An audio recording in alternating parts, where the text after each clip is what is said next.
एक तो इस लड़की का मैं क्या करूं? कोई भी एक बात इसमें ऐसी नहीं जो ये साबित करे कि ये लड़की है। उसकी माँ उसके यूनिवर्सिटी जाने के बाद कमरे में आई तो उसका कमरा हमेशा की तरह बुरी तरह बिखरा पड़ा था। गीला तौलिया बिस्तर पर पड़ा था। अलमारी से निकाले कपड़े नीचे गिरे हुए थे। ड्रेसिंग टेबल पर चीज़ें इधर उधर फैली थीं। तकिए नीचे पड़े थे। आधी चादर बेड पर और आधी नीचे लटक रही थी। ऐसा लग रहा था जैसे कमरे में कोई तूफान आकर सब तहस नहस कर गया हो। उसकी माँ एक एक चीज़ उठाती जाती और उसे बुरा भला कहती जाती। आधे घंटे में ही कमरा ठीक हो चुका था। उन्होंने कमर सीधी करते हुए अफसोस में सिर ना में हिलाया कि तभी बेड के नीचे से कुछ चीज़ें झांकती हुई दिखीं। यकीनन उसके मैले कपड़े होंगे। उन्होंने हाथ बढ़ाकर निकाले और अफसोस से सिर हिला दिया। इस लड़की को आने दो, आज इसे ठीक से समझाऊंगी, कहते हुए वो कमरे से बाहर चली गई। आई लव यू माया, कैसी हो तुम? वो उसके पास कुर्सी खींचकर बैठ गया। नीरज उसका क्लास फेलो था। लापरवाही से बोलते हुए वो अभी बैठा ही था कि माया के माथे पर बल पड़ गए। आई लव यू की ऐसी की। अभी वो आगे कुछ बोलती कि वो बीच में बोल पड़ा। देखा, मैं ना कहता था ये भी मुझसे मोहब्बत करती है। देखो, मुझे आई लव यू कह रही है। उसने ज़बरदस्त एक्टिंग करते हुए कहा। तो माया ने गुस्से में आकर अपने पास रखा हुआ बैग उठाया और उठाकर उसके सर पर दे मारा। बहुत ही सस्ते एक्टर हो तुम। तुम्हें मालूम भी है सब लोग हमें देख रहे हैं और तुम हो कि मेरा मजाक बना रहे हो। लोग सच में उन दोनों को देखने लगे थे। अरे, ये लोग तो पागल हैं। तुम तो थोड़ी अक्ल से काम लो यार। मैं क्यों तुमसे मोहब्बत करूँगा? अपनी ज़िंदगी ख़राब थोड़ी करनी है। अपनी शक्ल देखी है, केले का छिलका। नीरज ने उसका मजाक उड़ाया। क्या कहा? माया गुस्से से खड़ी हो गई। अपनी शारीरिक बनावट पर तंज सुनकर वो आग बबूला हो उठी थी और तेजी से उसके पीछे भागी। यूनिवर्सिटी में जैसे तमाशा सा लग गया था। वो आगे आगे और माया पीछे पीछे। अचानक सीढ़ियों से भागते हुए नीरज का पैर फिसला और वो एकदम से नीचे जाकर गिरा। डर और हैरत से माया के मुंह पर हाथ आ गया था। वो वहीं सीढ़ियों पर ही रुक गई। नीरज, वो सदमे में चीख पड़ी। उसके ग्रुप की लड़कियां दौड़ कर आईं। अरे माया, ये क्या किया तूने? इसे सीढ़ियों से धक्का दे दिया? मैंने कुछ नहीं किया, माया एकदम से घबरा कर बोली। शायद उसकी कोई हड्डी टूट गई थी। वो दर्द से बुरी तरह कराह रहा था। स्टूडेंट्स ने उसे उठाया और अस्पताल ले गए। माया बुरी तरह डर गई थी। वो अपनी हरकत पर अब पछता रही थी। उसे क्या ज़रूरत थी उसके पीछे भागने की? वो तो हमेशा से ऐसा ही था। अगर वो मजाक कर रहा था तो वो उसे नज़रअंदाज कर सकती थी। अस्पताल में नीरज के पैर पर पट्टी बांध दी गई थी। माया माया बुरी तरह रोती हुई, घबराई हुई और बेचैन नज़रों से उसे देख रही थी। नीरज, आई एम सॉरी, मेरी वजह से। उसके आंसू गिरने ही वाले थे कि उसने तुरंत पोंछ डाले। अरे नहीं यार, तुम्हें शर्मिंदा होने की ज़रूरत नहीं है, गलती मेरी ही थी। तुम्हें केले का छिलका कहा था ना, बस खुद ही उसी छिलके पर पैर पड़ गया और बस सज़ा मिल गई। वो हंसते हुए बोला। माया ने गुस्से से उसे घूरा जो इतनी चोट लगने पर भी शरारत करने से बाज नहीं आ रहा था। तुम एक नंबर के बेशरम इंसान हो। ये सुनकर सब हंस पड़े थे। इतना सीरियस मत लो यार। इस टूटे पैर के साथ भी यूनिवर्सिटी आ सकता हूँ और तुम्हें तंग भी कर सकता हूँ। बेफिक्र रहो, मुझसे इतनी जल्दी जान नहीं छूटेगी तुम्हारी, क्योंकि मुझसे छुटकारा पाना तुम्हारे बस की बात नहीं। वो दोनों टॉम एंड जेरी की तरह वो दोनों टॉम एंड जेरी की तरह यूनिवर्सिटी में लड़ते रहते थे, लेकिन उनकी दोस्ती भी कमाल की थी। उस दिन माया ड्राइवर के साथ यूनिवर्सिटी से घर वापस आई। उसे आने में देर हो गई थी और उसकी मम्मी दरवाजे पर खड़ी हाथ में गैस का पुराना पाइप लिए उसका स्वागत करने को तैयार थीं। कहाँ रह गई थी? उसकी माँ ने आते ही सख्त आवाज़ में पूछा। नीरज अस्पताल में था, उसे देखने गई थी। माया ने सब सच सच बता दिया। उसकी माँ जानती थी कि दोनों अच्छे दोस्त हैं और एक दूसरे के घर आते जाते रहते हैं। माया, अब ये मत कहना कि तुम्हारी वजह से कुछ हुआ है। उसकी माँ तुरंत भांप गई। इसलिए डरते डरते बोली, मेरी वजह से क्या होना था? बस केले के छिलके पर पैर पड़ा और मिस्टर धड़ाम से नीचे। उसने हाथ का इशारा करके गिरने का पूरा सीन समझाया। उसकी माँ जो पाइप रखने वाली थी, उन्होंने उसी पाइप से उसे जोर से लगा दिया। मम्मा, वो बिलबिला उठी। एक तो बच्चे को चोट लगी, ऊपर से तुम मजे ले लेकर बता रही हो कि वो कैसे गिरा। तुम्हें जरा भी मैनर्स हैं या नहीं? उसकी माँ तो उसे डांटने के पूरे मूड में थी, लेकिन वो पहले गुस्सा हुई और फिर हंसते हुए वहाँ से चली गई। तो माया भी तुरंत भाग गई। वो है ही इसी काबिल। उसने सीढ़ियों तक पहुंचकर ऊंची आवाज में कहा, माया नीचे आओ, फिर बताती हूँ कि तुम किस काबिल हो। लेकिन उस पर कोई असर नहीं हुआ और माया कमरे में आ गई और अपना साफ सुथरा कमरा देखकर मुस्कुरा दी। वो सीधे बिस्तर पर गिर गई। उसके सेमेस्टर चल रहे थे और तैयारी की वजह से वो बहुत थक चुकी थी। वैसे भी उसकी माँ ने उसके मार्क्स देखने होते थे और अच्छे नंबर ना आने पर वहाँ भी कुछ ना कुछ उसे सुनना पड़ता था। तो बस अब उसे पढ़ाई पर ध्यान देना था। कुछ दिनों के बाद उनके सेमेस्टर ख़त्म हो गए थे और अब सब सहेलियां मिलकर प्लान बना रही थीं कि सेलिब्रेशन कहाँ किया जाए। चलो ना यार, किसी रेस्टोरेंट चलते हैं, मेघा ने सुझाव दिया। तो माया ने उसकी बात पर तुरंत हामी भरी। हाँ ठीक है यार, मम्मा भी ज़्यादा शोर नहीं करेंगी, डिनर करके तुरंत वापस आ जाएंगे। हाँ सही है, चलते हैं किसी अच्छे से रेस्टोरेंट में, अनीता भी बोली। फिर मुस्कुराकर बोली, लेकिन पैसे कौन देगा? अरे यार, सब मिलकर पे करेंगे, माया ने हंसते हुए कहा। मेघा ने उसके कंधे पर हाथ रखा। वो बेहद कंजूस थी और हर जगह जाकर दूसरों से कहती, यार मेरे बदले का भी पे कर दो। ऐसा करते हैं, एक गेम रखेंगे, जो हारेगा वही सबका बिल पे करेगा। अनीता ने तुरंत कहा, ठीक है, गेम भी खेलेंगे और खाना भी खा लेंगे। और कोई हुक्म है आपका? माया ने मुंह फुलाते हुए कहा। नहीं, बस अभी के लिए इतना ही, अब घर चलते हैं। वैसे किस दिन का प्लान रखें? तीनों उठकर खड़ी हुई थीं। परसों का रख लेते हैं, माया ने बैग कंधे पर डालते हुए कहा। चलो फिर ठीक है, परसों मिलते हैं, अनीता ने सिर हिलाते हुए कहा। तीनों अपनी अपनी तरफ निकल पड़ी। मम्मा मुझे डिनर पर जाना है, कोई सत्संग में नहीं, माया ने कहा। उसकी माँ ने गले से दुपट्टा निकालकर उसके चारों तरफ लपेट दिया तो माया चिढ़कर बोली, मम्मा ऐसे जाऊंगी क्या बाहर? सब लोग मुझे बहन जी कहेंगे। अपनी मॉडलिंग बस घर की हद तक रखा करो, समझी? उसकी माँ ने सख्त आवाज में उसे डांट दिया। मम्मा आप भी हद करती हैं, ऐसे कौन जाता है इतने बड़े रेस्टोरेंट में? मेरी दोस्त मेरा मजाक बनाएंगी। वो तो कोशिश कर रही थी कि दुपट्टा साथ ही लेकर ना जाए। सीधी तरह से मान लिया करो माया, वरना तुम मुझे अच्छी तरह जानती हो। उसकी माँ ने हल्का सा धौल उसकी कमर पर जमा दिया। चलो अब निकलो यहाँ से और रात को जल्दी आ जाना, वरना तुम्हारे भाई को कॉल करके कह दूंगी कि तुम बहुत बिगड़ रही हो। उसकी माँ ने उसे उसके भाई की धमकी दी। तो माया बुरा सा मुंह बनाकर बाहर निकली, लेकिन गाड़ी में बैठते ही उसने दुपट्टा गले से उतारकर सीट पर फेंक दिया था और ड्राइवर से गाड़ी स्टार्ट करने को कहा। उसने घुटनों से ऊपर तक आती वाइट लेडीज शर्ट और ब्लू पैंट पहनी हुई थी। वो कोई बहुत ज़्यादा तैयार नहीं हुई थी, लेकिन फिर भी बहुत प्यारी लग रही थी। मासूम सा चेहरा जिसमें हल्की सी शरारत घुली हुई थी। रेस्टोरेंट काफ़ी दूर था, इसीलिए वहां पहुंचने में उन्हें काफ़ी समय लग गया था। 8 बजे तक वो वहां पहुंच गई थी और मेघा और अनीता पहले से ही वहां पर उसका इंतजार कर रही थी। वो कुर्सी खींचकर उनके सामने बैठ गई। बहुत देर लगा दी आने में, मेघा ने गुस्से से आंखें निकालते हुए पूछा। यार मम्मा ने इतना दिमाग खराब किया ना, मत पूछो। दुपट्टा सिर पर ही डाल दिया कि इसे पहन कर जाओ, वहां सबकी नज़र तुम पर उठेगी, अच्छा नहीं लगता। माया ने बताया तो दोनों हंस पड़ी। यार हम तुम्हें इतने सालों से जानते हैं, ये सब करने के बाद भी तुम कौन सी उनकी बात मानती हो? करती तो वही हो जो तुम्हें करना होता है, अनीता ने हंसते हुए कहा। वो ठीक ही कह रही थी। चलो यार ऑर्डर करो, भूख लग रही है। तीनों ने मेन्यू कार्ड उठा लिया और बड़े गौर से सोचने लगी कि क्या खाना है। लगभग 15 मिनट तक सोचने के बाद उन्होंने 3-4 तरह के खाने का ऑर्डर दे दिया। कुछ देर में खाना टेबल पर आ गया और वे बातें करते हुए खाने में बिजी हो गईं। जब बिल पे करने की बारी आई तो तीनों एक दूसरे का चेहरा देखने लगीं। भाई हम तो गेम खेलेंगे, हमारी जो डील हुई थी, अनीता ने बिल से बचते हुए कहा। ठीक है, चलो गेम बताओ, माया ने हाथ मेज पर मारते हुए कहा। तुम्हारा डेयर है, अभी जो सबसे हैंडसम बेटर यहाँ आ रहा है ना, तुम उसे प्रपोज करोगी। अगर तुम नहीं कर पाई तो बिल तुम पे करोगी।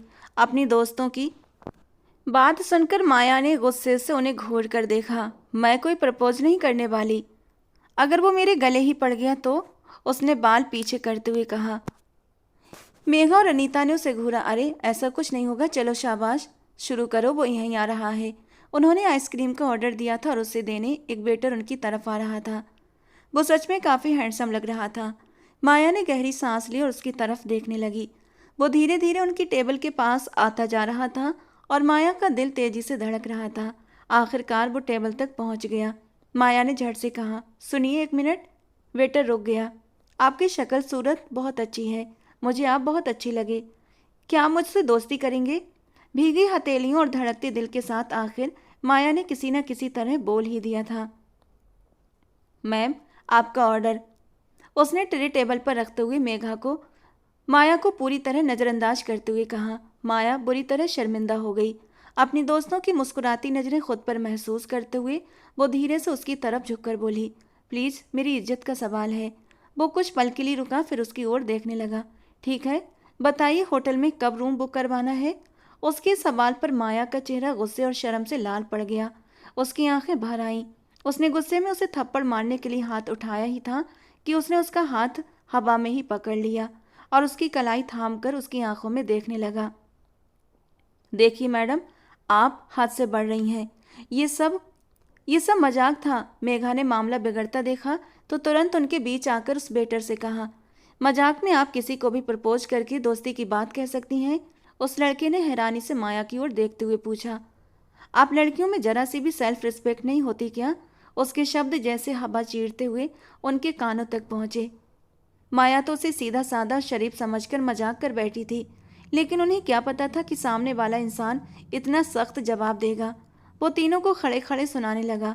वो तीनों बुरी तरह शर्मिंदा हो चुकी थीं और वहां से भाग जाना चाहती थीं, लेकिन वो जैसे उन्हें पूरी तरह शर्मिंदा कर देने के इरादे से लगातार बोलता जा रहा था।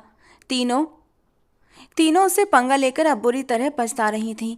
अच्छा अच्छा, ठीक है, गलती हो गई जो आपसे बात कर ली, माया ने कहा और बैग उठाकर बाहर की तरफ बढ़ गई। अरे बिल तो देती जाओ। डेयर, हार गई हो, अनीता ने पीछे से आवाज लगाई। मेघा ने जल्दी से बिल पे किया और उसके पीछे भागी। आज तो इन लड़कियों की अकल ठिकाने लगी होगी, जिन्होंने मेरा इतना बड़ा नुकसान कर दिया। वो लड़का सिर झटकते हुए वापस मुड़ गया।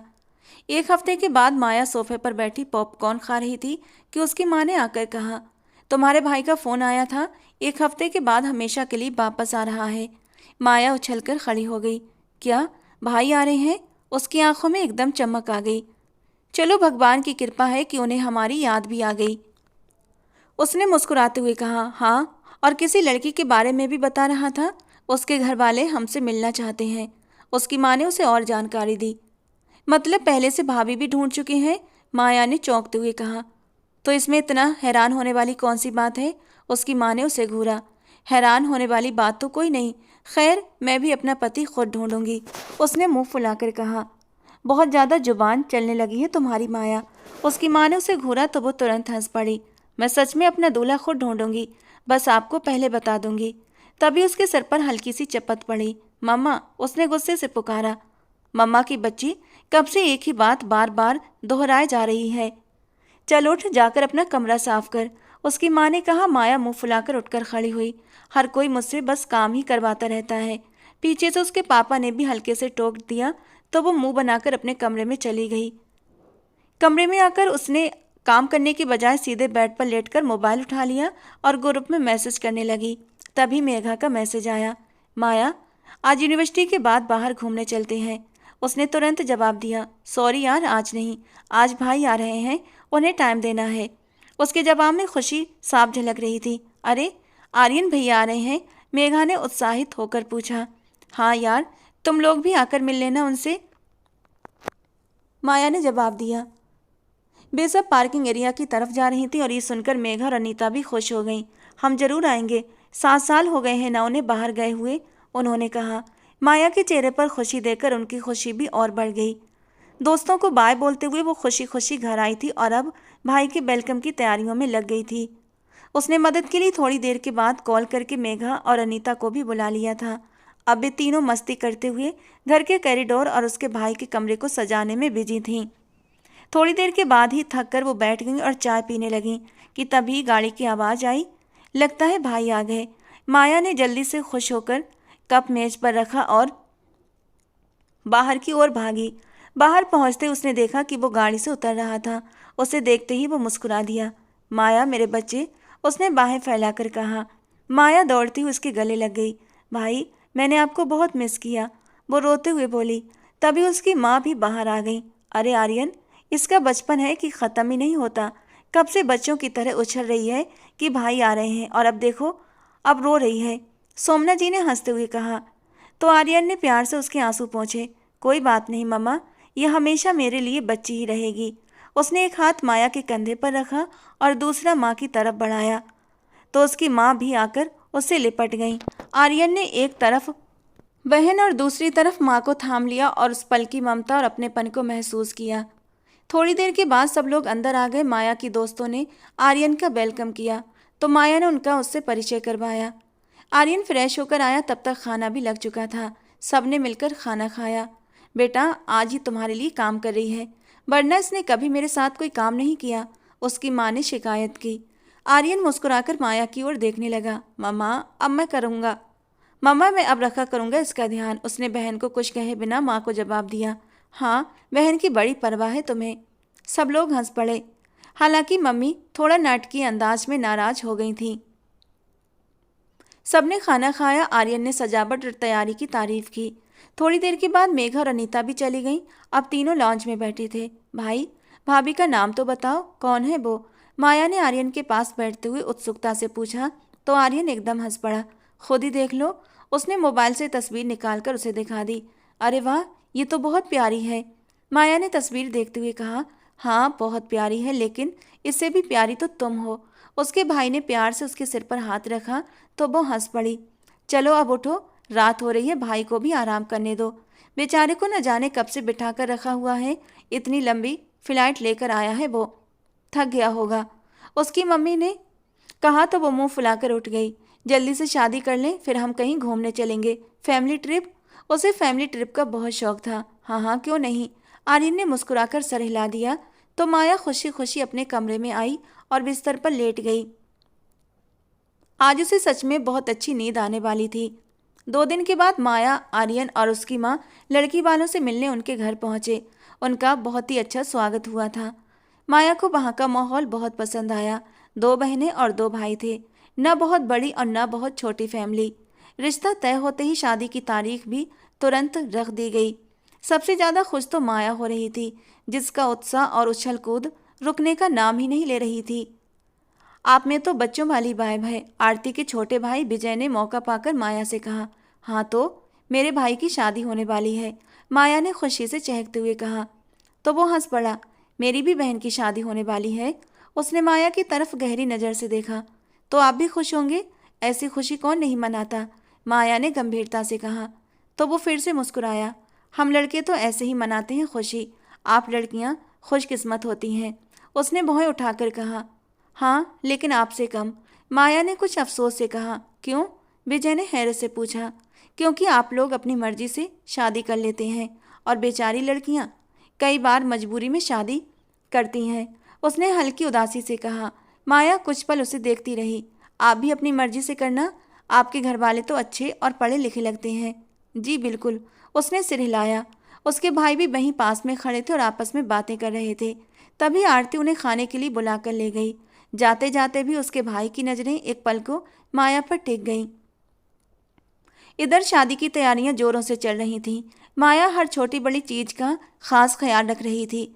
उसने हर दिन की शॉपिंग और तैयारियों की अलग अलग से प्लानिंग की हुई थी। शादी से 3 दिन पहले ही उसकी दोस्तें भी आकर उसके घर पर रुक गई थीं और पूरे घर में रौनक और मस्ती का माहौल सा बन गया था। तीनों ने मिलकर खूब मस्ती की थी और देखते ही देखते शादी का दिन भी आ पहुंचा। माया तैयार हुई, लेकिन उसकी माँ ने उसे पार्लर जाने नहीं दिया। इतना हैवी मेकअप करवाने की ज़रूरत नहीं, और बस इसीलिए वो घर पर ही खुद तैयार हुई थी।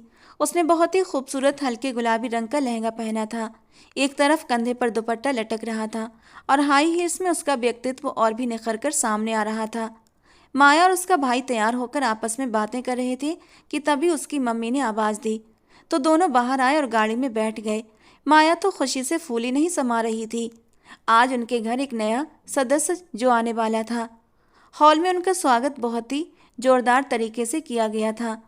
मेहमानों से पूरा हॉल भरा हुआ था। कुछ ही देर में शादी की रस्में पूरी हो गईं और फिर फोटो सेशन शुरू हो गया। माया की दोस्तें भी आ गई थीं और वो उनके साथ सेल्फी लेने में बिजी हो गई। वो देखो, भाई इधर ही आ रहे हैं, मेघा ने आर्यन को उनकी तरफ आते हुए देखकर कहा। माया, तुम्हें किसी से मिलवाना है। आर्यन ने उसका हाथ पकड़कर उसे अपने साथ ले लिया। ये है मेरी बहन माया, जिसके बारे में मैं हमेशा बात करता रहता हूँ, और माया ये मेरा फ्रेंड है, हमारी दोस्ती बहुत पक्की है।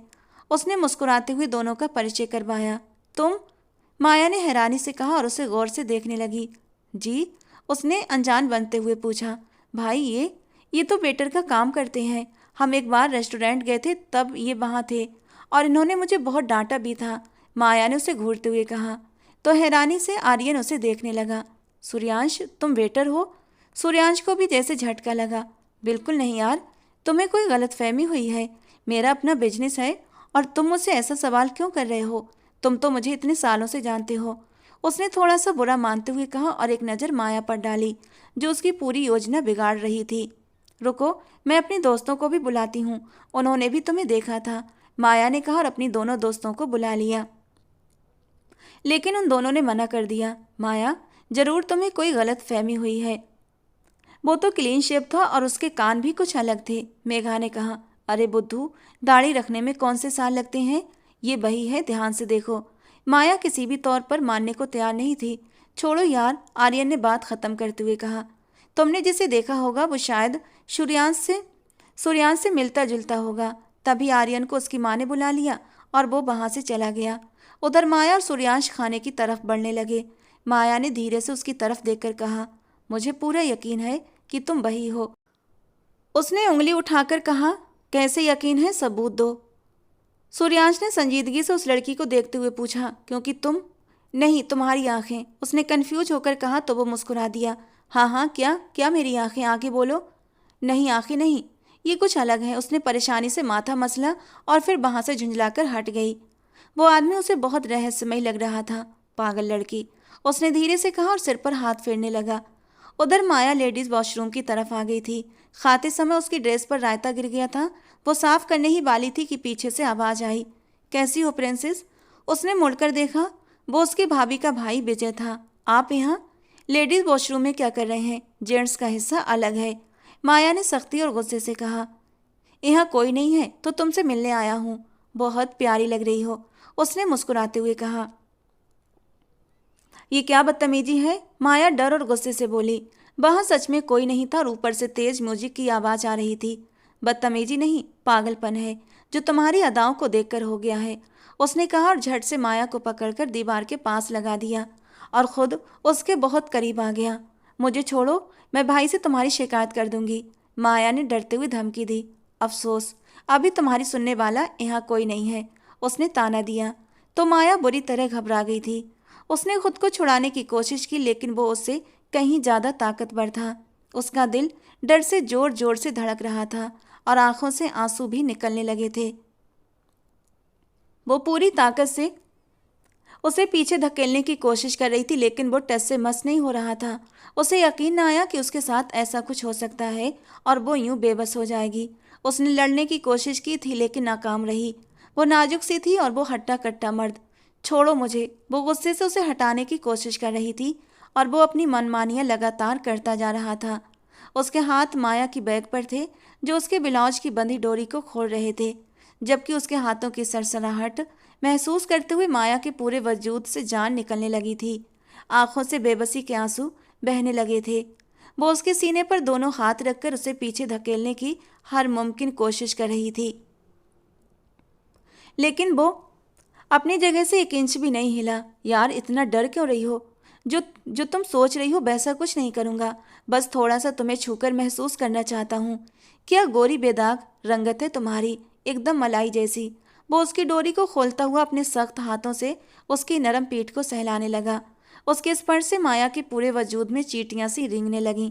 अगले ही पल आगे झुकते हुए वो उसके कान की लौ को अपने होठों से छू गया था। माया ने करंट खाकर अपना आप पीछे खींचा। माया का पूरा शरीर डर से कांप रहा था। कोई है? Please help. उसके गले से बहुत ही धीमी और घुटी घुटी सी आवाज निकली थी, लेकिन तेज म्यूजिक में उसे सुनना लगभग नामुमकिन था कि तभी अचानक दरवाजा तेजी से खुला। छोड़ो उसे। अंदर आने वाले ने बिना देर किए उस आदमी को जोर से धक्का दिया और उसके चेहरे पर एक जोरदार मुक्का जड़ दिया। वो आदमी गिरकर नीचे कराने लगा। आने वाले ने एक नज़र घबराई हुई माया पर डाली। उसका दुपट्टा कंधे से नीचे खिसक गया था और ड्रेस भी डोरी खुलने की वजह से अस्त व्यस्त हो गई थी।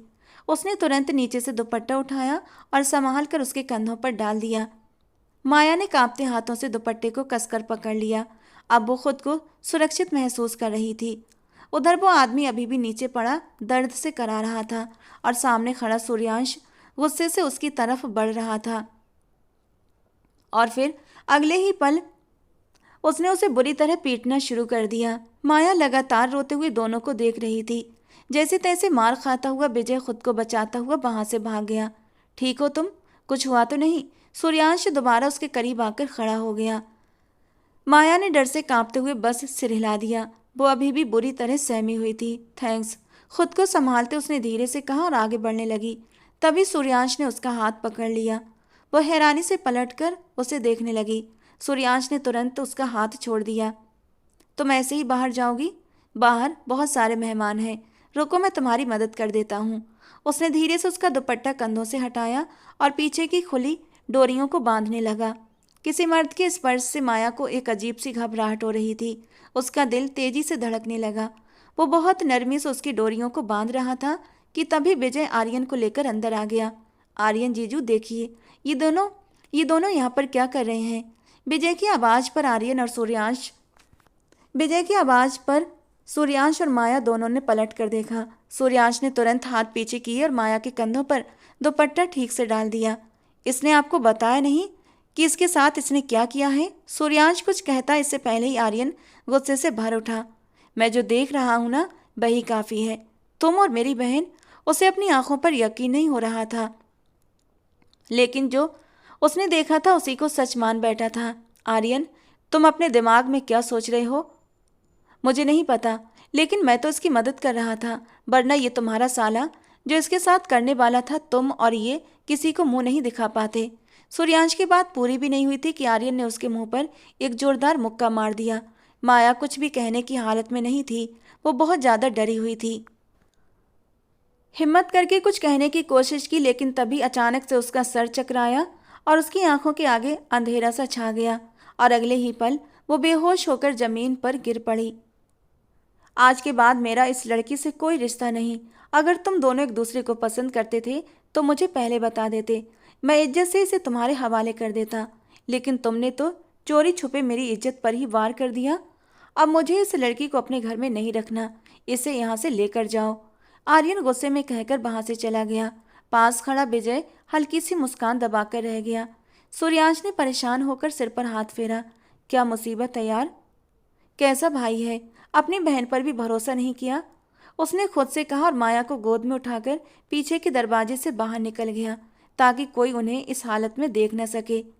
वो उसे लेकर सीधा अपने घर आया था, क्योंकि इतनी ज़्यादा सज धज के साथ अस्पताल ले जाना ठीक नहीं लगता। अब वो उसके होश में आने का इंतजार करने लगा और करीब 2 घंटे के बाद माया को होश आया। उठ गई तुम? उसने धीमे से पूछा। भाई, कहते ही माया घबराकर उठी और बाहर जाने लगी, लेकिन सूर्यांश ने उसे संभालकर फिर से बिस्तर पर बिठा दिया। वो कुछ बोलने के बजाय रोने में लगी रही। भाई, ऐसा नहीं कर सकते। वो मुझे घर से नहीं निकाल सकते। मुझे घर जाना है। भाई को सारी बात बतानी है। मम्मा को सारी बात बतानी है। उसका यूं रोना बिलखना देखकर सूर्यांश ने गहरी सांस ली।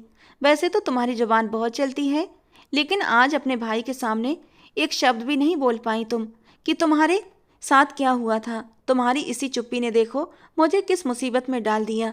उसने गुस्से से दहाड़ते हुए कहा। मैं डर गई थी, उसने रोते हुए मासूमियत से कहा। वो पहले गुस्सा होता रहा, फिर उसकी हालत समझ आने पर उसने माया की ओर देखा। वो सच में बहुत ज़्यादा डरी हुई थी। सदमे में आकर कुछ न बोलना एक सामान्य प्रक्रिया थी। वो पढ़ा लिखा था, समझ सकता था। हम अभी जा रहे हैं तुम्हारे घर और तुम्हारे भाई को समझाएंगे, उसने कहा। वो तुरंत खड़ी हो गई। हाँ, मुझे यकीन है मामा और भाई मान जाएंगे, उसने सिर हिलाते हुए कहा। जब वो लोग घर पहुंचे तो दुल्हन का स्वागत हो चुका था और अब इस वक्त वो कमरे में बैठी हुई थी। वो लोग अंदर आए तो उसकी माँ परेशानी से आर्यन से बात कर रही थी। तुमने उसे ऐसे कैसे बाहर निकाल दिया आर्यन? मेरी बच्ची गलत नहीं हो सकती, मुझे उस पर पूरा भरोसा है, उसकी माँ पूरे विश्वास से कह रही थी। मम्मा, माया ने पुकारा। माया, मेरी बच्ची। वो उसे गले लगाने ही वाली थी कि आर्यन ने उन्हें रोक लिया। मम्मा, ये लड़की हमारी इज्जत की कातिल है। अगर मुझे आरती के भाई ने सब कुछ ना बताया होता तो मैं कैसे यकीन करता? ये पहले से एक दूसरे को जानते भी हैं, उसने गुस्से से माया की ओर देखकर कहा। वो इनकार में सिर हिला रही थी। तभी आरती भी शोर सुनकर वहां आ गई। आर्यन, मुझे कहना तो नहीं चाहिए, लेकिन कहना पड़ रहा है, क्योंकि अब हालात ही ऐसे हो गए हैं। तुम्हारी बहन ठीक नहीं है, इसने मेरे भाई को बरगलाया था। उसने उल्टा माया पर इल्जाम लगा दिया। अपने भाई को बचाने के लिए उसे कुछ तो करना था। मैंने इन दोनों को इशारे करते हुए भी देखा था। बल्कि इससे आगे मैं तुम्हें क्या बताऊं आर्यन, मुझे बताते हुए भी शर्म आ रही है। लेकिन जब हालात ऐसे हो गए हैं तो बताना ही पड़ेगा। विजय ने इन दोनों को एक ही कमरे से एक साथ निकलते हुए भी देखा था, और वो भी इस हालत में कि ये लड़का सूर्यांश अपनी शर्ट के बटन बंद करता हुआ बाहर आ रहा था। अब तो समझ जाओ तुम्हारी मासूम सी दिखने वाली बहन के करतूत क्या है, उसने कानों को हाथ लगाते हुए कहा। जबकि उसकी ये बातें सुनकर जहां माया सदमे में चली गई थी, वहीं आर्यन का खून गुस्से से खौलने लगा था। जबकि सूर्यांश का तो बस नहीं चल रहा था कि सामने खड़ी झूठ बोलती आरती का गला दबा दे, जो अपने भाई को बचाने के लिए इतना बड़ा झूठ बोल रही थी। आर्यन आगे बढ़ा और उसने माया के मुंह पर एक जोरदार थप्पड़ मार दिया। वो संतुलन न रख सकी और दूर जाकर गिर पड़ी। सूर्यांश ने जल्दी से आगे बढ़कर उसे उठाया। भाई, उसने रोते हुए तड़प कर कहा, आप मुझ पर इल्जाम लगा रही हैं, सिर्फ अपने भाई को बचाने के लिए, उसने हिम्मत करके आरती से कहा। सूर्यांश ने माया को संभाल लिया था। मैं ऐसा कुछ नहीं कर रही हूँ। आर्यन आर्यन मुझे सालों से जानते हैं, मैं हमेशा सच का साथ देती हूँ। आखिर को वकील हूँ मैं, उसने गर्दन अकड़ा कर कहा। इसको लो, निकलो यहाँ से, मैं अपनी नई जिंदगी में कोई प्रॉब्लम खड़ी नहीं करना चाहता, आर्यन ने गुस्से से कहा। तुम गलती कर रहे हो आर्यन, और याद रखना, जब तुम्हें पछतावा होगा तो मैं तुम्हें माया से मिलने तक नहीं दूंगा, उसने दो टूक अंदाज में कहा और माया को अपने साथ खड़ा कर लिया। वो जाना नहीं चाहती थी, उसकी माँ रो रही थी, जबकि आर्यन गुस्से से पैर पटकता हुआ अंदर चला गया। अच्छा नहीं किया तुमने, उसकी माँ ने अपनी बहू से कहा। किसी एक को तो बुरा बनना था, आपकी बेटी ही सही, उसने कंधे उचकाकर लापरवाही से कहा। तो सोमना जी उसे बस देखती रह गईं। वो समझ गई थी कि अब उनकी जिंदगी आसान नहीं रहने वाली। मुझे आपके साथ कहीं नहीं जाना, मुझे अपने घर में रहना है, अपनी माँ के साथ, उसने गुस्से से कहा। तुम्हारा भाई फैसला सुना चुका है, तुम उस घर में नहीं रह सकती, वो तुम्हें घर से बाहर निकाल देगा, फिर कहाँ जाओगी तुम, उसने संजीदगी से पूछा। कहीं भी, लेकिन आपके साथ नहीं, उसका रोना लगातार जारी था। तुम्हारा भाई तो शादी के फेरे लेते ही पराया हो गया है। तुम्हारी माँ को तुम पर यकीन है, लेकिन बेटे की वजह से वो भी खामोश है। और कौन है तुम्हारा, इतनी आसानी से यकीन टूट जाता है। मैं तो बेकसूर हूँ, जुल्म मेरे साथ हुआ है, आप ना आते तो मैं तो किसी को मुंह दिखाने के काबिल न रहती। जबकि मेरे भाई ने बहन की बजाय उस पर यकीन किया जो झूठ बोल रहा था, उसने रोते हुए कहा। तुम्हारा भाई पूरी तरह अपनी पत्नी के कंट्रोल में है माया, और जो मर्द अपनी पत्नी के बस में हो जाते हैं उनसे कोई उम्मीद नहीं रखनी चाहिए, उसने संजीदगी से कहा। भाई ने अच्छा नहीं किया मेरे साथ, उनसे जितनी मोहब्बत थी मुझे, आज सब खत्म हो गई, वो रोते हुए बोल रही थी। उसकी हिचकियां बंद गई थीं। सूर्यांश ने पानी की बोतल उसकी ओर बढ़ाई। पानी पियो, और मैं तुम्हें ऐसे अपने घर में नहीं रख सकता, शादी करनी होगी मुझसे, उसने कहा। तो माया ने एक झटके से सर ऊपर उठाया था। उस दिन रूम वाली डिमांड पूरी करने के लिए शादी करना चाहते हो ना, उसने गुस्से से पूछा। उसे पूरा यकीन था कि ये वही वेटर है। शट अप, उसने लाल आंखों से गुस्से में कहा। उसकी चलती जुबान पर सूर्यांश को गुस्सा आ रहा था।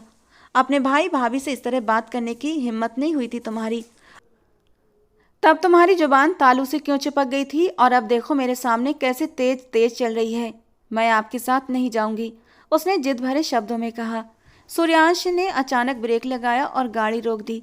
उतर जाओ और आधी रात में सड़क पर रहो, उसने कहा और उसकी तरफ का दरवाजा खोल दिया। इतनी देर से उसके साथ न जाने की जिद कर रही थी, लेकिन उसके इस तरह गाड़ी रोकने पर वो एक पल के लिए बुरी तरह से घबरा गई थी। सूर्यांश ने दरवाजा खोलकर उसका हाथ पकड़ा और उसे बाहर खींच लिया, फिर खुद गाड़ी में बैठकर गाड़ी आगे बढ़ा ले गया। अब गाड़ी से उतरकर माया को एहसास हुआ कि वो बेकार में ही उससे बहस कर रही थी। सड़क सुनसान थी, इक्का दुक्का गाड़ियां ही वहां से गुजर रही थीं। अचानक दो तीन कुत्ते उसे देखकर उसकी ओर बढ़ने लगे। वो डरकर भागने लगी। बचाओ बचाओ मुझे, उसने रोते हुए आवाज लगाई और पूरी ताकत से दौड़ने लगी। अचानक ही सामने से सूर्यांश आ गया और वो भागते हुए उसके चौड़े सीने से जा टकराई। सूर्यांश को अपने सामने मौजूद पाकर जैसे माया को किसी सुरक्षा का एहसास हुआ था, और फिर वो बिना कोई परवाह किए उसके सीने से लिपट गई। वो कुत्ते मेरे पीछे पड़े हैं, मुझे बचाओ उनसे, वो उसकी शर्ट को मुट्ठियों में जकड़े उसके सीने में चेहरा छुपाए रोते हुए बोल रही थी, जबकि कुत्ते उसे देखकर भाग चुके थे। रिलैक्स हो जाओ, कुत्ते भाग गए हैं। तुम्हारी चीखों से तो बड़े बड़े तुम्हारी चीखों से तो बड़े बड़े भूत भी भाग जाएं। वो तो बेचारे मासूम से कुत्ते थे। उसका तंज सुनकर माया के रोने में तुरंत कमी आई थी। फिर उसके सीने पर मुक्का मारते हुए उससे अलग हो गई। निकल गई सारी अकड़। उसने माया से एक आईब्रो उठाकर पूछा, ठीक है, कर लेते हैं शादी। आंखों के आंसू हथेली से साफ करते हुए वो बेबसी से बोली। उसने देखा कि अब उसके पास कोई और ऑप्शन नहीं था, इसलिए वो मान गई थी। सूर्यांश ने सर झटका। घर में रखने की वजह से करनी पड़ रही है, कोई शौक नहीं है मुझे तुम जैसी मुसीबत को सिर पर लेने का। तुम्हारी इज्जत बचाते बचाते अपनी जिंदगी दांव पर लगा दी है, उसने गुस्से से कहा और आगे बढ़ने लगा। वो मुंह में कुछ बड़बड़ा रही थी, लेकिन सूर्यांश ने उसकी कोई बात सुनने की जरूरत महसूस नहीं की। दोनों सूर्यांश के घर पहुंचे और फिर उसने शादी का इंतजाम किया। अपने कुछ करीबी दोस्तों को बुलाकर वो माया को पास के मंदिर में ले गया। वहीं उन दोनों की बेहद सादगी से शादी हो गई। माया बहुत रोई थी। उसके भी कुछ सपने थे, अरमान थे। सबसे बड़ी ख्वाहिश ये थी कि जिससे उसकी शादी हो उसे वो पहले से पसंद करती हो, लेकिन यहाँ तो वो उसे पहले से नापसंद करती थी। ये मेरा बेड है, उसने घर आते ही कहा। तो मैं क्या करूं? माया ने गुस्से से जवाब दिया। वैसे भी वो शादी करके बुरी तरह पछता रही थी। सोने के लिए कोई दूसरी जगह ढूंढो, उसने संजीदगी से कहा और वॉशरूम की तरफ बढ़ गया। मनहूस कहीं का वेटर। उसे अभी यकीन था कि वो वेटर ही है। उसने गुस्से में अपने लिए सोने की जगह ढूंढी। फिर कपड़े देखे। वो इन कपड़ों में नहीं सो सकती थी। यार, कपड़े भी नहीं हैं, उसने झुंझलाकर सोचा। तभी वो बाहर आ गया। तौलिए से बाल सुखाते हुए बेड पर लेट गया। लाइट्स ऑफ कर दो, मुझे नींद आ रही है।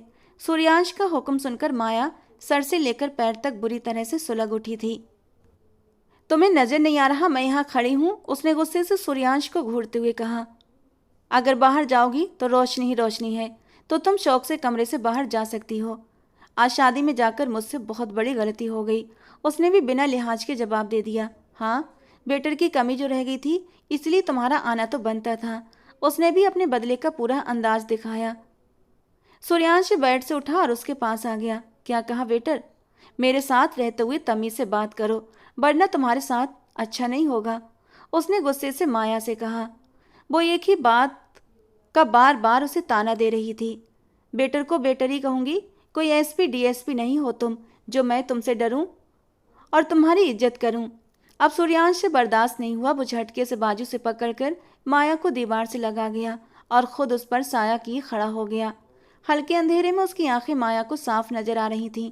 तो दूर दूर रहकर बात करो मुझसे। सूर्यांश के इतना करीब आने पर वो बुरी तरह घबरा गई थी। उसके वजूद से उड़ती धीमी धीमी सी खुशबू माया को और ज्यादा घबराहट में डाल रही थी, जबकि उसकी घबराहट देखकर सूर्यांश के होंठों पर हल्की सी मुस्कान आ गई। बस दूर दूर से ही बहादुर बनती थी, पास आने पर उसकी जैसे हवा निकल जाती थी। 2 कदम का फासला है हमारे बीच और इसे दूर ही कहते हैं, उसने कहा और माया को छोड़कर पीछे हट गया। लाइट ऑन कर दो और अपने कुछ कपड़े दे दो मुझे, उसने इस बार मुंह बनाकर कहा। मेरे कपड़ों में तुम आ जाओगी? उसने हैरानी से उसके नाजुक वजूद को देखते हुए पूछा। अरे यार, तो और क्या पहनूं? उसने भी झुंझलाकर कहा। अच्छा देख लो, जो ठीक लगे अलमारी से निकाल कर पहन लो और मुझे डिस्टर्ब मत करना, उसने कहा और सिर पर तकिया डालकर लेट गया। उसे सोते समय रोशनी बिल्कुल पसंद नहीं थी। वो अलमारी की तरफ बढ़ी और सूर्यांश का ट्राउजर और एक टी शर्ट निकालकर खुद को लगाकर नापने लगी। कपड़े बड़े थे, लेकिन फिलहाल काम चल सकता था। वो वॉशरूम में जाकर चेंज करके बाहर आ गई कि तभी उसे एहसास हुआ कि वो भूखी है। खाना खाने से पहले ही उसकी जिंदगी में ये एक नया तमाशा शुरू हो गया था। सुनो वेटर, वो बेध्यानी में उसे दोबारा से वेटर बोल गई थी। सूर्यांश ने तकिया हटाकर उसे गुस्से से घूरा। सॉरी, गलती से मुंह से निकल गया। भूख लगी है, उसने मुंह लटकाकर मासूम सी शक्ल बनाते हुए कहा। किचन में जाकर देख लो, कुछ खाने को होगा, उसने कहा और दोबारा से सोने के लिए करवट बदल ली। मैंने कभी किचन में काम नहीं किया और ये मुझे खुद देखने को कह रहा है। वो मुंह में बड़बड़ाते हुए किचन की तरफ चली आई। वहां फ्रिज में देखा तो मटर पुलाव रखा था। उसने निकाल कर खाना शुरू कर दिया। उसकी आंखों से मोटे मोटे आंसू बहने लगे। उसने जिंदगी में कभी भी ठंडा खाना नहीं खाया था और अब वो जबरदस्ती उसे गले के नीचे उतार रही थी। उधर सूर्यांश उसे किचन में भेजकर खुद सोने की कोशिश कर रहा था, लेकिन उसे नींद नहीं आ रही थी। बार बार उसका ध्यान उसी लड़की पर जा रहा था। वो झुंझलाकर तकिया फेंकते हुए उठकर बैठा और उसके पीछे पीछे किचन में आ गया, जहां वो आंसू बहाते हुए जबरदस्ती खाना खाने की कोशिश कर रही थी। वो उसके पास आया, उसके हाथ से प्लेट ली और अवन में रख दी। ये अवन है, इसमें तुम खाना गर्म कर सकती हो, उसने माथे पर बल डालते हुए कहा। मुझे इसे चलाना नहीं आता, उसने शर्मिंदगी से सिर झुकाकर कहा। चलो आज मैं कर देता हूँ। उसने सिर हिलाया और थोड़ी देर के बाद गरम गरम खाना उसके सामने रख दिया। वो सिर्फ ये देखने आया था कि वो खाना खा भी रही है या फिर बिना खा ही लौट जाएगी, और अच्छा ही हुआ कि वो आ गया था, नहीं तो वो जबरदस्ती 2-3 कौर खाकर भूखी ही वापस चली जाती। अब वो इतना भी पत्थर दिल नहीं था कि किसी के एहसास को समझ न सके, खासकर उस मासूम लड़की के। वैसे मैंने तो दोस्ती की बात की थी और तुमने सीधे शादी ही कर ली, माया ने कमरे में आकर कहा। वो उसे खाना देकर पहले ही कमरे में जाकर सोने की एक्टिंग कर रहा था। उसके कुछ न बोलने पर वो भी चुप हो गई। मुझे पूरा यकीन है कि ये वही वेटर है, कमरे का ऑफर करके कमरे में ही ले आया, वो धीरे धीरे बड़बड़ा रही थी, जबकि उसकी बातें सुनकर सूर्यांश के होठों पर हल्की सी मुस्कान आ गई। उसका सारा तनाव जैसे दूर हो गया था। वो सुकून से आंखें बंद करके सो गया, ये जाने बिना कि वो भी बेड पर ही सो रही है।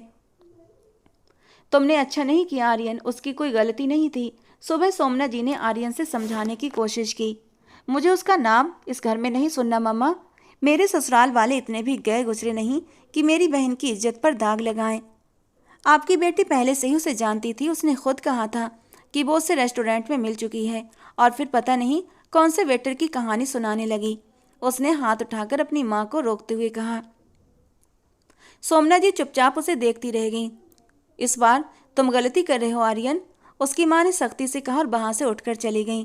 वो कंधे उचकाकर अपनी नई नवेली पत्नी के साथ नाश्ता करने बैठ गया।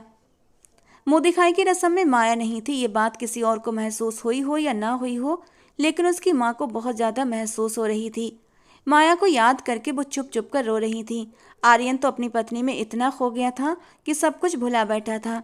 वो जो कहती वही करता था, जैसे उसकी अकल कहीं सो गई थी। 2 दिन के बाद वो लोग हनीमून पर भी चले गए। सोमना जी अकेली हुई तो उन्हें माया की बहुत याद सताने लगी। उन्होंने मेघा और अनीता को कॉल करके बुलाया। आंटी, इतना सब कुछ हो गया, कब और कैसे हुआ? हमने आर्यन भैया से शादी में भी पूछा था कि माया कहाँ है, तो उन्होंने कह दिया कि उसकी तबीयत ठीक नहीं है और वो घर चली गई है। दोनों ने सारा मामला सुना तो बुरी तरह परेशान हो गई थी। आप लोगों को माया की बात सुननी चाहिए थी आंटी, वो ऐसा नहीं कर सकती, मेघा ने कहा, और अनीता ने भी उसकी हाँ में हाँ मिलाई। हमें उसका एड्रेस बता दीजिए आंटी, हम जाकर उससे मिल तो सकते हैं ना? उसने मना किया है बेटा, और सच कहूँ तो मुझे खुद भी नहीं मालूम कि वो लड़का उसे कहाँ लेकर गया है। वो खुद भी ठीक है या नहीं, कुछ भी पता नहीं। उस लड़के से आर्यन की दोस्ती भी कुछ ही दिनों पहले हुई थी, उसकी माँ ने परेशानी से कहा। दोनों वहाँ से परेशान होकर लौट आई थीं। सूर्यांश की जब आँख खुली तो वो पूरा वजन उस पर डाले बेखबर सो रही थी। माया, उसने गुस्से से उसे पुकारा। क्या है? माया ने भी उतने ही गुस्से से जवाब दिया। कहा था ना कि इस बेड के अलावा कहीं भी सो जाना, लेकिन इस बेड पर नहीं। उसके बावजूद भी तुम मेरे बेड पर सो रही हो, और वो भी मेरे ऊपर पूरा पूरा वजन डालकर। उसने गुस्से में आते हुए उसे खुद से दूर धकेल दिया। अच्छा, ये नरम और इतना बड़ा बेड छोड़कर मैं उस छोटे से सोफे पर जाकर सोऊं? हरगिज भी नहीं। बीवी हूं तुम्हारी, भले ही तुम मेरे पसंदीदा इंसान ना हो, उसने करवट लेते हुए कहा। एक तो ये लड़की, इसकी जुबान बहुत चलती है। उसने गुस्से से उसकी तरफ घूर कर देखा और वॉशरूम चला गया। वापस आया तो तैयार होने लगा। माया आंखें खोलकर उसे देख रही थी। इस समय कौन सा रेस्टोरेंट खुलता है? उसने हैरानी से पूछा। माया, उसने दांत भींचकर कहा। पूछी तो रही हूँ, नहीं बताना तो मत बताओ, उसने कंधे उचकाते हुए कहा। जिस दिन तुम्हें मेरी जॉब का पता लगेगा ना, तुम मुझ पर गर्व करोगी, उसने भौं उठाकर फर्जी कॉलर झटक कर कहा। हाँ, जैसे तुम कहीं के प्राइम मिनिस्टर हो, उसने मुंह बनाकर कहा और कंबल ओढ़कर दोबारा लेट गई। वो उस पर एक नज़र डालकर बाहर निकल गया। नाश्ता किया, नौकरानी को कॉल किया और चला गया। वैसे तो वो नौकरानी नहीं रखता था, लेकिन अब जबकि माया आ गई थी तो उसकी वजह से उसे रखनी पड़ रही थी। वो गया तो रात तक वापस नहीं आया। माया की बेचैनी हर पल बढ़ती जा रही थी। कोई नहीं था जिससे वो बात कर सके। वो एक दिन में ही पागल होने लगी थी। उसका बस चलता तो सूर्यांश का गला दबा देती। फिर वो रात के 1 बजे वापस आया तो माया बेड पर बैठी रो रही थी। उसे देखते ही उसने तकिया उसकी तरफ फेंक दिया। ये क्या हरकत है? सूर्यांश ने सख्ती से पूछा। इतनी देर से क्यों आए हो? उसने गुस्से से पूछा। मेरा काम था यार, उसने गहरी सांस लेकर कहा। वो डरी हुई थी। मैं कब से इंतजार कर रही हूँ तुम्हारा, उसने रोते हुए कहा और उठकर एकदम उससे लिपट गई। सूर्यांश एकदम स्थिर खड़ा रह गया। उसके हाथ माया की कमर के चारों ओर नहीं गए थे, बल्कि यूं ही नीचे लटके रहे। अच्छा रिलैक्स करो। बताओ कुछ खाया? उसने हल्की मुस्कान के साथ पूछा। नहीं, सुबह का नाश्ता किया था, उसने मासूमियत से बताया। कल से तुम यूनिवर्सिटी जाओगी? ये कहते हुए वो उससे अलग हो गया। वो थोड़ी सी शर्मिंदा सी हो गई थी। वो बाहर आई और थोड़ी देर के बाद वो भी बाहर आ गया। सूर्यांश ने जल्दी से डिनर तैयार किया। नौकरानी अच्छा खाना बनाकर नहीं गई थी, इसलिए सूर्यांश ने पनीर की भाजी बनाई थी। माया उसकी तारीफ करने लगी। सूर्यांश मुस्कुराकर उसकी ओर देखने लगा। कल से यूनिवर्सिटी चली जाना, मैं सब इंतजाम कर दूंगा। अपनी दोस्तों के साथ समय बिताओ, तुम्हारा मन बहल जाएगा। पुरानी बातें दिमाग से निकालो, उसने कहा तो माया रोने लगी। जिंदगी को रोक कर रखोगी तो नुकसान तुम्हारा ही होगा, इसे आगे बढ़ने दो। उसने उसे प्यार से समझाया तो वो आंसू पोंछने लगी। दूसरे दिन सूर्यांश उसे यूनिवर्सिटी छोड़कर अपने काम पर चला गया। मेघा और अनीता उसे देखकर बहुत खुश हुई थीं। उन दोनों ने माया की और उसकी माँ की बात भी करवाई, जिससे कि उसे थोड़ा सुकून मिला। वो दोनों को हादसे के बारे में बताने लगी कि उसके साथ क्या क्या हुआ था। उन्हें उसके लिए बहुत अफसोस हुआ। दोनों को माया पर अफसोस होने लगा। वो अपनी भाभी को लेकर कितना खुश और उत्साहित हो रही थी, लेकिन उसने आने से पहले ही उसे घर से बाहर कर दिया। छुट्टी में माया को लेने ड्राइवर आया था और उसने सूर्यांश से फ़ोन पर उसकी बात भी करवा दी थी। दिन ऐसे ही गुजर रहे थे। आर्यन और उसकी पत्नी हनीमून से वापस आ चुके थे। उसकी माँ और बहू के बीच रोज झगड़े होते रहते थे। बहू उन्हें भी घर से निकाल देना चाहती थी, लेकिन आर्यन ने इस बार आरती से साफ कह दिया था कि वो अपनी माँ के साथ ही रहेगा। इधर माया अपनी सहेलियों के साथ कैंटीन में बैठी थी। चलो आज उसी दिन वाले रेस्टोरेंट चलते हैं, माया ने न जाने क्या सोचकर कहा। अपने पति पर शक कर रही हो? उसकी सहेलियों ने उसे छेड़ा। नहीं यार, मुझे बस कुछ देखना है, उसने जिद भरे लहजे में कहा। शाम के वक्त तीनों उसी रेस्टोरेंट में पहुंच गईं। माया बार बार आसपास नजरें दौड़ा रही थी। वो एक कुर्सी पर बैठ गई, लेकिन उसकी आंखें लगातार इधर से उधर घूम रही थीं। वो सूर्यांश को ही तलाश कर रही थी कि तभी अचानक उसकी नज़र सामने पड़ी। आज वो बहुत अलग लग रहा था, बहुत अलग। लेकिन माया को न जाने क्यों यकीन हो गया था कि वो सूर्यांश ही है। उसने सहेलियों से रेस्टरूम जाने का कहकर वहां से उठी और उसकी तरफ बढ़ गई। वो ऊपर किसी कमरे की ओर जा रहा था। सूर्यांश, उसने पीछे से पुकारा। सामने खड़ी लड़की को देखकर वो एकदम से चौंक गया।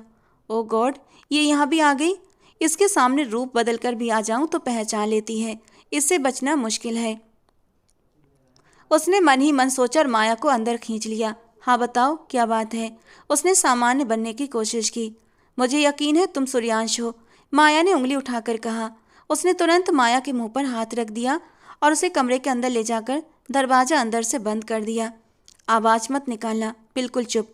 हाँ मैं ही सूर्यांश हूँ, लेकिन मुंह बंद रखना, उसने धीरे से कहा और फिर हाथ हटा लिया। ये हुलिया क्यों बदला हुआ है? माया ने भौं उठाकर पूछा। पहले ये बताओ तुम मुझे पहचान कैसे लेती हो? उसने थोड़ा गुस्से से पूछा। माया ने उसके कॉलर को पकड़कर जरा सा हटाते हुए ठीक किया और उसके कंधे पर बना तिल दिखाया, जो उसने रात को सोते वक्त सूर्यांश के कंधे पर देखा था, क्योंकि रात को वो बिना शर्ट के सैंडो बनियान में सोया था। क्या बात है, इतनी गौर से देखती हूँ मुझे? दाल में कुछ तो काला है, उसने हल्के से मुस्कुराकर एक आंख बिंक करते हुए शरारत से पूछा। सूर्यांश की बात पर माया सिर्फ उसे घूर कर रह गई थी। वैसे मेरी तरफ से पूरी इजाज़त है, तुम मुझे इससे भी ज़्यादा गौर से देख सकती हो। मेरी हर एक चीज़ पर सिर्फ और सिर्फ अब तुम्हारा हक है, चाहे ज़बरदस्ती ही सही। वैसे और भी बहुत सी जगह पर मेरे ऐसे तिल हैं, तो तुम उन्हें भी देख सकती हो। अजीब सी मदहोशी भरे शब्दों में बोला था कि उसकी बातों का मतलब समझकर माया का चेहरा लाल पड़ा था। तुम अपनी लिमिट क्रॉस कर रहे हो। मैं तो बस देखना चाहती थी कि तुम्हारे जिस्म पर वही तिल है या नहीं जो मैंने घर पर देखा था, माया ने मुंह बनाकर कहा। खुद को नॉर्मल रखने की हर मुमकिन कोशिश कर रही थी। हालांकि उसकी ये बातें सुनकर उसका दिल पसलियां तोड़कर बाहर आने के लिए तैयार हुआ था। उसे अपनी फीलिंग्स पर हैरत हो रही थी। उसे तो उस इंसान पर गुस्सा आना चाहिए था, बल्कि वो उसकी बातों पर शर्म से लाल टमाटर हो रही थी। दिल की हालत अजीब होने लगी थी। वो होठों का कोना कुचलते हुए उसके इस गुलाबी रूप को देख रहा था। शादी से पहले तक उसे इस लड़की में कोई इंटरेस्ट नहीं था, लेकिन शादी होते ही पता नहीं क्यों उसके दिल की हालत इस लड़की की तरफ से बदलने लगी थी। उसकी नज़रों से परेशान होकर माया ने तुरंत बात आगे बढ़ाई। देखिए, मुझे पूरा यकीन है कि तुम ही श्रेयांश हो, इसलिए अब झूठ मत बोलना। हाँ, तो तुमसे बचना मुश्किल है यार, कह तो दिया मैं ही श्रेयांश हूँ। उसने माया को हल्के से दीवार की तरफ किया और माया उसकी गर्दन में हाथ डालकर खड़ी हो गई। मुझे लगता है हमारा कोई सोल कनेक्शन है, उसने उसकी ठोड़ी उठाते हुए कहा। तो वो मुस्कुराकर उसे देखने लगी। यू मीन आज से तुम्हें अपनी बीवी मानना शुरू कर दूं? क्या ख्याल है? तुमने तो चोरी छुपे मेरा तिल भी देख लिया, अब तुम भी मुझे रोक नहीं सकती कि मुझे क्या देखना है, उसने शरारत से कहा। तो माया ने तुरंत उसे दूर किया। शट अप, मेरा ऐसा कोई छुपा हुआ तिल नहीं है, उसने गुस्से से कहा। घर आकर बताऊंगा कि कहाँ कहाँ तिल छुपा है, अभी यहाँ से चलो, उसने धीरे से कहा। उसने बड़ी मुश्किल से उसे वहाँ से भेजा तो वो भी वहाँ से चली गई थी। सूर्यांश ने राहत की सांस ली। वो एक मिशन पर था। उसका टारगेट इस रेस्टोरेंट में रोज आता था और आज आखिरी दिन था। उसे डील करते हुए रंगे हाथों पकड़ना था। रात तक वो अपना मिशन पूरा करके घर लौट आया था। माया गहरी नींद में सो रही थी। ये सोने की एक्टिंग कर रही थी। वह पति काम करके आए और मैडम आराम से सो रही हैं, उसने मुंह बनाकर कहा। बताओ, क्या काम करते हो? बिजनेस, नौकरी या चोरी? माया ने एकदम अचानक से उठते हुए पूछा। उसके हाथ में एक स्क्रू ड्राइवर था जिससे वो सूर्यांश को डराने की कोशिश कर रही थी। अरे यार, मैं एक मेजर हूँ, उसने माया को अपने करीब करते हुए कहा। मेजर? मजाक कर रहे हो ना? उसने शक भरी नज़रों से पूछा। आज एक मिशन था जो पूरा हो गया, उसने गंभीर होकर बताया। माया हैरानी से उसका चेहरा देखने लगी। तो तुम सच में मेजर हो? उसने बच्चों की तरह उसके चेहरे को हाथों में लेते हुए कहा और उसके बाल बिगाड़ दिए तो वो हंस पड़ा। उसने माया को बेड पर लिटाना चाहा कि वो उछलकर दूर भाग गई। पहले प्रूफ करो कि तुम मेजर हो, वो भागते हुए बोली। सूर्यांश हंस पड़ा। करीब आधे घंटे के बाद वो कमरे में आई थी, एकदम दबे पांव अंदर दाखिल हुई थी। सूर्यांश, जो सोया नहीं था, बस सोने की एक्टिंग कर रहा था। वो कान लगाकर उसके हल्के खर्राटों को महसूस करने लगी और जब उसे पूरा यकीन हो गया कि वो सो गया है तो वो आराम से बेड की दूसरी तरफ कंबल अपने ऊपर खींचते हुए लेट गई। लेकिन अगले ही पल उसका दिल धक से रह गया था जब सूर्यांश का भारी हाथ उसके पेट पर आकर रुका। मुझे लगता है अब तुम्हें यकीन हो गया होगा, हम लोगों को ऐसी एक्टिंग सिखाई जाती है दुश्मन को बेवकूफ़ बनाने के लिए, और देखा ना, तुम बन गई बेवकूफ़। झटके से उसे अपने करीब खींचता हुआ वो उसे अपनी बाहों में भर चुका था। चीटर, वो उसे छोटे छोटे मुक्के मारते हुए खुद से दूर करने लगी, जबकि सूर्यांश हंसते हुए उसे खुद के सीने से भींच चुका था और बड़ी नरमी से उसका चेहरा ऊपर उठाते हुए उसके नरम होठों पर झुक गया। माया ने भी कोई विरोध नहीं किया था, अपना आप उसके हवाले कर दिया, क्योंकि इस स्पर्श में उसे बड़ा ही सुकून और सुखद आनंद मिला था। वो इस सुकून को महसूस करना चाहती थी। वो बड़ी ही नरमी से उसकी शर्ट को उससे अलग कर गया, उसकी नरम धड़कनों को अपनी मुट्ठियों में भरने लगा। फिर उसके कान के पास सरगोशी करते हुए बोला, वैसे एक बात बताओ, तुम्हारी उम्र क्या है? 21 साल। क्यों, क्या करना है? बस ऐसे ही पूछ रहा था, तुम्हारे फिगर को देखकर तुम यही कोई 16-17 साल की लगती हो। वो उसकी छोटी छोटी धड़कनों को जोर से दबाते हुए बोला। तो माया की लबों से एक सिसकी निकली। ओ हेलो मिस्टर सूर्यांश, सब कुछ बर्दाश्त कर सकती हूँ, लेकिन अपने फिगर पर कमेंट नहीं। जानते भी हो कितनी मुश्किल से ये 0 फिगर बनाया है मैंने। तो गुस्सा क्यों कर रही हो यार, मुझे तो बहुत पसंद है ये नर्म नाजुक सा फिगर। वो उसकी छोटी छोटी नरम धड़कनों को अपने होठों में लेकर बुरी तरह सक करने लगा और वो सब कुछ भूलकर मदहोशी से आंखें बंद करते हुए सूर्यांश के स्पर्श में बहकने लगी। धीरे धीरे वो उसके नर्म नाजुक अंगों को छूते हुए उसे और भी मदहोश करने लगा था। थोड़ी ही देर में वो उसकी नाजुकी में बुरी तरह समाया तो एक दर्द भरी सिसकी माया के होठों से निकली थी। अगले ही पल बेडशीट को अपनी मुट्ठियों में दबोच चुकी थी। उधर आरती फोन पर अपनी माँ से बात कर रही थी और टेरेस पर खड़ी होकर ताजी हवा ले रही थी। अब तो वो पूरी तरह मेरे काबू में है मम्मा। उसने मेरी बात पर यकीन कर लिया है। माया को गए 1 महीने से ज़्यादा हो गया है। उसका कोई नामो निशान नहीं है इस दुनिया में। अच्छा हुआ जो विजय ने वो काम कर दिया और वो हमारी ज़िंदगी से निकल गई, वरना उसकी बचकानी हरकतें मुझे सहनी पड़ती। ऊपर से आर्यन भी हर समय उसे मेरा बच्चा कहकर बुलाता रहता था। मुझे उससे बहुत चिढ़ होती थी। वो मुझे पहले दिन से ही पसंद नहीं थी और वो बुढ़िया भी उस पर जान छिड़कती थी। लेकिन क्या करूं, उस बुढ़िया को घर से नहीं निकाल सकती क्योंकि आर्यन ने साफ कह दिया है कि माँ हमारे साथ ही रहेंगी।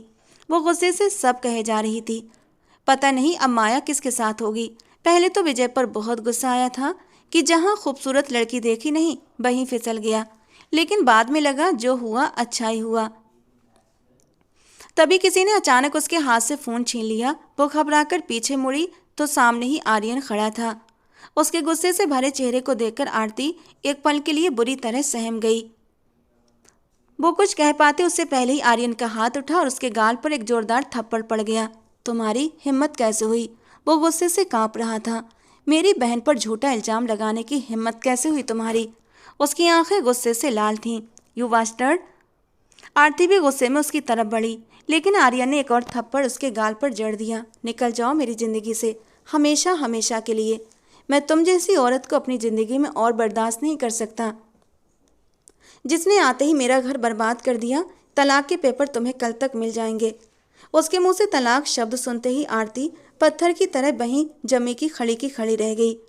तुम घर बसाने वाली औरत नहीं हो, बल्कि घर उजाड़ने वाली औरत हो। उसी दिन आर्यन ने उसे घर से निकाल दिया। उसकी माँ उसे रोकती रह गई, लेकिन आर्यन का फैसला अटल था। वो अपनी पत्नी से बेहद प्यार करता था और उसी पत्नी ने उसकी ज़िंदगी उजाड़ दी थी। अब वो पछतावे में बैठा रो रहा था। अगले ही दिन शाम को माँ बेटे माया के घर पहुँचे। उस दिन सूर्यांश की छुट्टी थी और वो गार्डन में फूलों को पानी दे रहा था। कभी कभी वो माया के चेहरे पर भी पानी के छींटे मार देता, जिससे कि वो खिलखिलाकर हंस पड़ती। अचानक सूर्यांश ने पूरा पाइप उसकी ओर कर दिया और वो पूरी तरह भीग गई। और इस बार माया को गुस्सा आ गया। सूर्यांश के बच्चे! वो गुस्से से उसके पीछे पाइप लेकर भागी थी, लेकिन अचानक उन दोनों को सामने देखकर रुक गई। आप दोनों यहाँ? वो एकदम से घबराकर सूर्यांश के पीछे छिप गई। ये देखकर उसके भाई को बुरा लगा। हम माफ़ी मांगने आए हैं, हमसे गलती हो गई। उसके भाई ने बात की शुरुआत की और फिर उसने सारा सच बता दिया। देखा, मैं झूठ नहीं बोलती थी, लेकिन आपने यकीन नहीं किया। माया ने आंखों में आंसू भरते हुए कहा। और मैं भी कहता रहा कि इसने कुछ नहीं किया, इसकी कोई गलती नहीं है, लेकिन तब आपने विश्वास नहीं किया। तो अब क्यों आए हैं आप यहाँ? इसने अभी अभी तो खुश रहना सीखा था और देखिए आपके आने से वो फिर से भावुक हो गई। सूर्यांश को माया की आंखों में आंसू देखकर बहुत गुस्सा आ गया था। ये मेरी बहन है, आर्यन ने सूर्यांश को घूरते हुए कहा, लेकिन अब ये मेरी पत्नी है। सूर्यांश ने भी उसी तेवर में जवाब दिया। तो साबित करो, कोई सबूत दो, आर्यन ने तुरंत कहा। एक तो आप दोनों भाई बहन एक जैसे हैं, हर बात का सबूत चाहिए आपको, सूर्यांश ने गुस्से से कहा। हम माया को घर लेकर जाना चाहते हैं, पूरे हक से बारात लेकर आना, आर्यन ने कहा कि तभी सूर्यांश ने माया का हाथ कसकर थाम लिया। माया उसकी ओर देखने लगी। 1 मिनट के लिए भी कहीं नहीं जाएगी, उसने साफ शब्दों में कहा। आर्यन और उसकी माँ सूर्यांश की यह हरकत देखकर एकदम से हंस पड़े और माया का चेहरा शर्म से लाल हो गया। अब सूर्यांश उसका पसंदीदा मर्द बन चुका था। तो दोस्तों, आज की हमारी कहानी आपको कैसी लगी कमेंट बॉक्स में ज़रूर बताना। पसंद आई हो तो प्लीज़ लाइक करना। ऐसी और रोमांटिक कहानियों के लिए हमारे चैनल को सब्सक्राइब करना। मिलते हैं दोस्तों अगली किसी नई और रोमांटिक सी कहानी के साथ।